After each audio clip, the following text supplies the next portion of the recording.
Hi అండి. జీతం లేకుండా పనిచేసే ప్రతి ఆడవాళ్ళకి కార్మిక దినోత్సవ శుభాకాంక్షలు. జొన్న అంబలి ప్రిపేర్ చేయమని మా కజిన్ ఒకరు మెసేజ్ చేశారు. ఈ ప్రాసెస్ అందరికీ తెలియదని కాదు, నాకు కూడా తెలియదు. హాయ్ అండి. జీతం లేకుండా పనిచేసే ప్రతి ఆడవాళ్ళకి కార్మిక దినోత్సవ శుభాకాంక్షలు.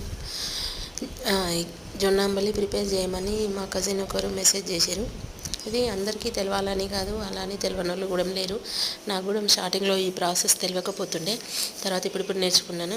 దీనికి ఏం లేదు, సింపుల్ ప్రాసెస్ ఏనండి. మనం ఎంతమంది తాగే వాళ్ళం ఉంటామో అంత క్వాంటిటీకి సరిపడా వాటర్ తీసుకొని అందులో కొంచెం లైట్గా వేసుకోండి సాల్ట్, ఎందుకంటే ఎక్కువ అవుతుంది. సాల్ట్ వేసుకొని వాటర్ బాయిల్ చేసుకోండి. తర్వాత దానికి సరిపడినంత జొన్న పిండి తీసుకొని ఒక బౌల్లో ఫస్ట్ వాటర్ వేసి కలుపుకోండి. డైరెక్ట్ అందులో వేయకూడదు, అది వేస్తే ఉండలు కడుతుంది. వాటర్లో కలిపి పక్కన పెట్టుకోండి. మీకు ఇంట్లో ఇంకా దొడ్డు రవ్వ ఉంటే దొడ్డు రవ్వ వేసుకోండి. మాకు దొడ్డు రవ్వ లేదు కాబట్టి కొంచెం జొన్న గడుకుండే పచ్చి జొన్నలది, అది కొంచెం లైట్గా వేసిన. అది ఎందుకంటే ఇట్లా కాయలు పట్టికి తాకుతుంది అన్నట్టు.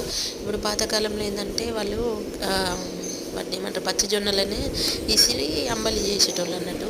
అందుకే అది బాగుంటుంది అప్పుడు. ఇప్పుడు మనకు పొడి ఉంది కాబట్టి పొడితో చేసుకుంటున్నాము. ఇది పచ్చి జొన్నది అంబలి కాబట్టి షుగర్కి మంచిది, డాక్టర్లు కూడా సజెస్ట్ చేస్తున్నారు. పాతకాలంలో అసలు ఇడ్లీ దోశ అవన్నీ లేవు, ఇవే తిని వాళ్ళు చాలా సంవత్సరాలు బతికారు. ఇప్పుడు డాక్టర్స్ కూడా మనల్ని ఇవే సజెస్ట్ చేస్తున్నారు.